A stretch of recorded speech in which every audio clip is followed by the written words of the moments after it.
¿Por qué sigues prometiendo cambiar y no cambias?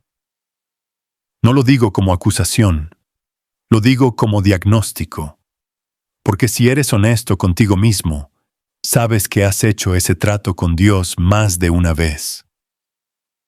Señor, esta vez sí. Esta vez voy a orar todos los días. Esta vez voy a dejar ese vicio. Esta vez voy a ser mejor padre, mejor hijo, mejor persona. Y al principio funciona. Hay entusiasmo, hay energía, hay determinación. Pero pasan los días, pasan las semanas, y poco a poco, sin que te des cuenta exactamente cuándo ni cómo, vuelves a ser el mismo de antes, con la misma rutina, con el mismo pecado, con la misma distancia de Dios. Y entonces viene algo peor que la caída.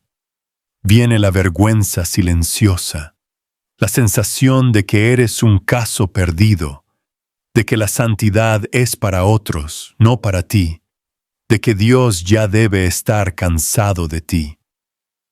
Hoy quiero decirte algo importante. El problema no eres tú. O mejor dicho, el problema no es que seas malo o débil o incapaz. El problema es que nadie te explicó cómo funciona realmente el cambio interior. Nadie te enseñó la diferencia entre voluntad humana y gracia divina. Y sin esa diferencia clara, seguirás corriendo en círculos toda tu vida. Así que hoy vamos a hablar de eso, sin rodeos, sin respuestas fáciles, con la verdad que necesitas escuchar. Hay un error que comete casi todo cristiano que quiere mejorar su vida espiritual.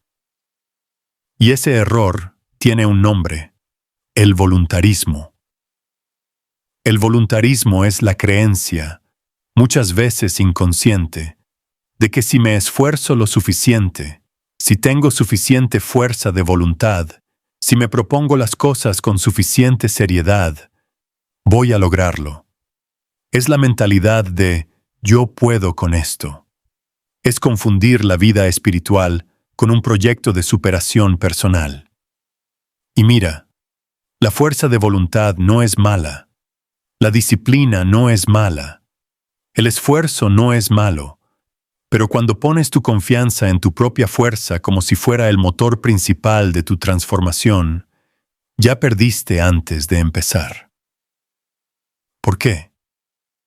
Porque el Concilio de Trento lo dejó clarísimo en su sesión sexta, que es la sesión sobre la justificación. Ningún ser humano, por sus propias fuerzas naturales, puede moverse hacia Dios sin la gracia. Ninguno, ni el más disciplinado, ni el más inteligente, ni el más religioso. La iniciativa siempre es de Dios, siempre. Esto no es una opinión teológica de segunda categoría. Es definición dogmática de la Iglesia. Y tiene consecuencias prácticas enormes en tu vida diaria. Cuando tú dices, voy a cambiar desde tu propia fuerza, estás intentando hacer algo que está por encima de las posibilidades humanas naturales. Es como intentar nadar en el espacio. No es que seas flojo. Es que no tienes el elemento correcto para moverte. El elemento correcto se llama gracia, y la gracia no se gana, no se merece, no se produce con esfuerzo. La gracia se recibe, se pide, se acoge con humildad. Entonces, ¿qué es exactamente la gracia? Aquí es donde muchos se pierden porque la palabra se usa tanto que ya no significa nada. Que Dios te dé su gracia. Estamos en gracia de Dios. Que la gracia te acompañe. Bonito. ¿Pero qué significa en concreto? El Catecismo de la Iglesia Católica, en el número 1996, lo define así. La gracia es el favor, el auxilio gratuito que Dios nos da para responder a su llamada, para llegar a ser hijos de Dios, adoptivos, partícipes de la naturaleza divina y de la vida eterna. Suena elevado. Vamos a aterrizarlo. La gracia es la energía de Dios actuando dentro de ti. No metafóricamente, literalmente. Cuando recibes la gracia, algo real cambia en tu alma. No es un sentimiento, no es una emoción religiosa. Es una realidad ontológica, es decir, una realidad que afecta lo que eres, no solo lo que sientes. Hay dos tipos principales que necesitas conocer. El primero es la gracia actual. Es la ayuda puntual que Dios te da para hacer el bien en un momento específico. La inspiración para llamar a esa persona que necesita ayuda. La fuerza para decir que no cuando la tentación aparece. La luz para entender algo que antes no entendías. Es Dios moviéndote desde adentro, aquí y ahora. El segundo es la gracia santificante. Esta es más profunda. Es la presencia habitual de Dios en tu alma. Es lo que hace que tu alma esté viva espiritualmente. Cuando estás en gracia santificante, eres verdaderamente hijo de Dios, no solo en sentido metafórico, sino en sentido real y participativo. Cuando el pecado mortal entra en tu vida, esa gracia se pierde. El alma no muere físicamente, pero muere espiritualmente, y la recuperas a través de la confesión sincera. Ahora bien, si la gracia es tan importante, ¿por qué seguimos fracasando? Porque pedir la gracia no es lo mismo que disponerse a recibirla. Piénsalo así. Si alguien te ofrece comida, pero tú tienes la boca cerrada, por más que estén intentando alimentarte, no recibes nada. La disposición importa. La apertura importa. ¿Y qué cierra la boca del alma a la gracia? Principalmente tres cosas. La primera es el orgullo espiritual. Es cuando crees que ya sabes cómo funciona esto. Cuando tienes tan claro tu plan de mejora personal que ya no necesitas que Dios te sorprenda. Cuando oras para informar a Dios de tus propósitos, en lugar de pedirle que te muestre los suyos. El orgullo cierra el alma. La humildad la abre. La segunda es la falta de contrición real. Muchos piden perdón por el pecado, pero sin dolor verdadero.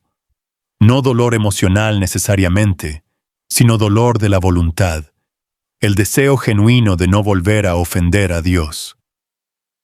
Si pides perdón solo porque te sientes culpable, o porque tienes miedo al infierno, pero en el fondo no quieres realmente dejar ese pecado, no hay contrición real.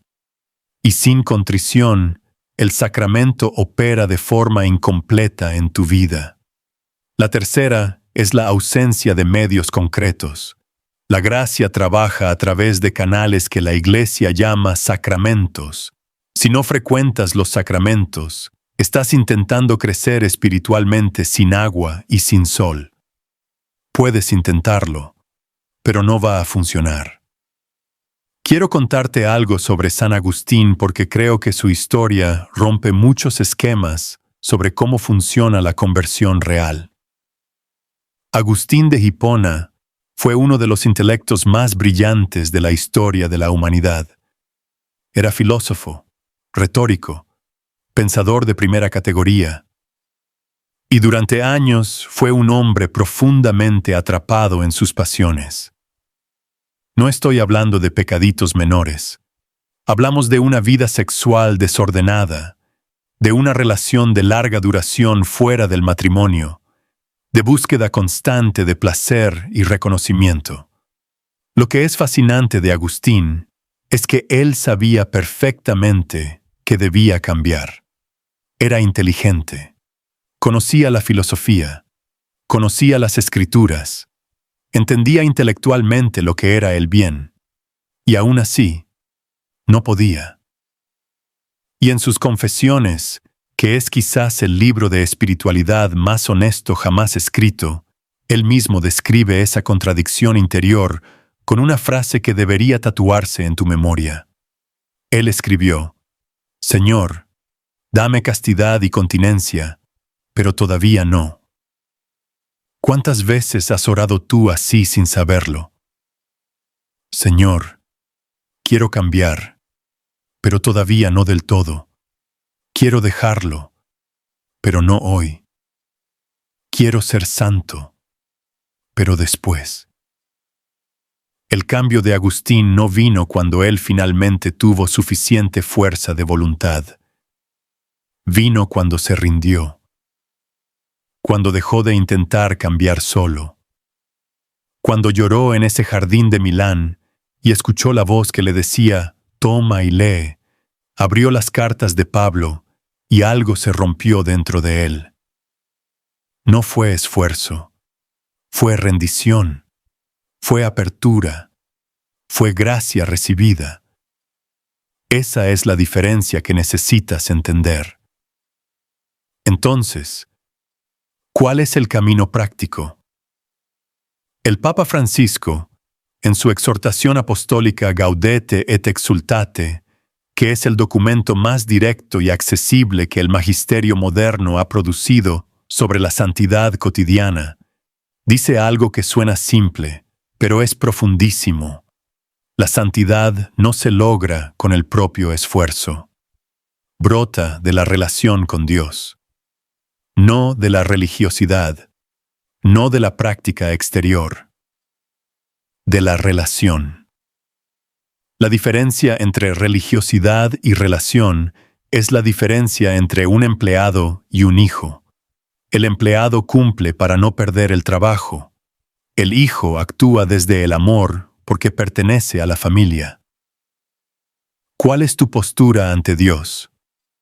¿Empleado o hijo? Si eres un empleado espiritual, siempre estarás calculando cuánto es suficiente. ¿Cuántas misas tengo que ir? ¿Cuánto tiempo tengo que orar? ¿Cuántos pecados puedo cometer antes de que Dios se harte? Ese cálculo es agotador y finalmente te lleva a abandonar. Si eres un hijo, la pregunta cambia completamente. Ya no es cuánto tengo que hacer. Es cómo puedo estar más cerca de mi Padre. Es cómo puedo corresponder a tanto amor. Esa pregunta no agota, transforma. Ahora te doy el mapa concreto. No teoría, pasos reales. Primero, empieza cada día con una oración de dependencia. No una oración de propósitos, sino una oración de rendición. Algo tan simple como: Señor, hoy no puedo solo. Necesito tu gracia para cada hora de este día. Actúa tú en mí. Eso no es debilidad. Es la actitud más inteligente que puedes tener. Segundo, frecuenta la confesión con regularidad, no solo cuando hayas cometido pecados graves. La confesión frecuente, incluso de pecados veniales, abre el alma a niveles crecientes de gracia santificante. Los santos más grandes confesaban cada semana, algunos con más frecuencia, no porque fueran peores que tú, porque entendían el valor de ese sacramento mejor que la mayoría. Tercero, identifica exactamente dónde fallas siempre. No en general, en concreto. ¿Es siempre en el mismo tipo de situación? ¿A la misma hora del día? ¿Con las mismas personas? La tentación tiene patrones. El pecado tiene patrones. Cuando los identificas, puedes anticiparlos y pedir gracia específica para ese momento específico. Cuarto, lee un párrafo del Evangelio cada mañana. No como devoción vacía, como alimento real. La palabra de Dios tiene poder en sí misma. Hebreos 4:12 dice que la palabra de Dios es viva y eficaz, más cortante que cualquier espada de doble filo. No es metáfora, es descripción de su naturaleza. Quinto, busca un acompañante espiritual. Puede ser un sacerdote, un diácono, una persona de fe madura. El camino espiritual no está diseñado para recorrerse solo. La Iglesia siempre ha insistido en la dirección espiritual como herramienta fundamental de crecimiento. No porque seas incapaz, sino porque necesitas ojos externos que vean lo que tus propios puntos ciegos te ocultan. Quiero terminar con algo que quizás nunca has escuchado en estos términos. Dios no está frustrado contigo, no está decepcionado de tus caídas, no está contando cuántas veces has fallado el mismo propósito, porque Dios no ve el tiempo como tú lo ves. Dios ve la dirección de tu corazón. Y si tu corazón, aunque débil, aunque caído, aunque inconsistente, sigue orientado hacia Él, sigue siendo un hijo en camino. Lo que Dios pide no es perfección inmediata, pide disponibilidad real, pide que abras la mano, pide que dejes de intentar cargar solo lo que es demasiado pesado para ti. San Pablo lo entendió desde su propia experiencia de fracaso y gracia. En la carta a los Romanos, capítulo 7, escribe con una honestidad brutal: no hago el bien que quiero, sino el mal que no quiero. Y eso lo escribió él. Pablo, el apóstol más grande del cristianismo primitivo, alguien que había sido transformado por una aparición del Cristo resucitado, alguien que había fundado iglesias en todo el mundo mediterráneo, y aún así reconocía esa batalla interior. ¿Por qué lo escribió? Para que tú supieras que no estás solo en esa lucha, para que supieras que la batalla interior no es señal de que Dios te ha abandonado, es señal de que todavía estás vivo espiritualmente. Los muertos no luchan. Solo luchan los que tienen algo por lo que vivir. Y tú tienes algo por lo que vivir. Tienes a Dios. Tienes la gracia. Tienes los sacramentos. Tienes la iglesia. Tienes a los santos que ya recorrieron este camino y te están esperando en la meta. Lo que no tienes que seguir teniendo es la ilusión de que puedes hacerlo solo. Suelta esa ilusión hoy. Pide la gracia hoy.